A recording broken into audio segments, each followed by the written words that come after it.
हमारा हिंदू समाज विविध प्रकार की परंपराओं से भरा हुआ है। हम सब समाज के अलग अलग प्रकार के रीति रिवाजों का पालन करते हैं, जिसका कि हमारे जीवन में कहीं न कहीं बहुत महत्वपूर्ण भूमिका होती है। आज हम आपको कुछ ऐसी बातें बताने जा रहा हूँ जिनसे सुहागिन स्त्रियों को परहेज करने के लिए कहा जाता है।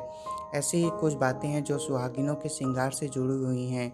जिस चीज़ों को किसी और के साथ बांटना सुहागिनों के लिए बुरा माना जाता है, और ये एक भाव है जो दंपति के जीवन में खुद से आता है, लेकिन इस प्यार पर ग्रहण तब लग जाता है जब पत्नी अपने श्रृंगार को किसी दूसरे से बांटती है, जो कि शास्त्रों में गलत माना गया है।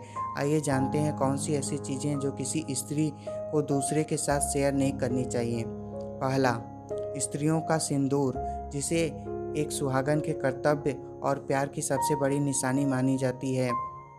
सुहागिन स्त्रियों को सिंदूर सुहागन होने की पहचान होती है। कहा जाता है कि स्त्री को अपना सिंदूर कभी किसी से साझा नहीं करना चाहिए, इससे पति का प्यार कम हो जाता है।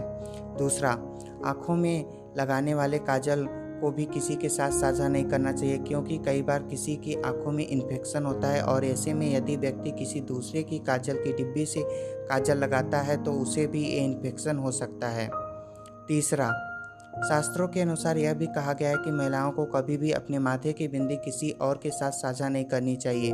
हालांकि आप बिंदी को पत्ते से निकाल कर दे सकती हैं यदि किसी को ज़रूरत हो तब। चौथा, सुहागिन स्त्री को कभी भी अपने हाथ में पहनी हुई चूड़ियाँ किसी को नहीं देनी चाहिए। ऐसे में अगर किसी को आपकी चूड़ियाँ पसंद भी आ जाए तो उसे दूसरी खरीद कर दे दें, मगर हाथ से निकाल कर कभी किसी को न दें।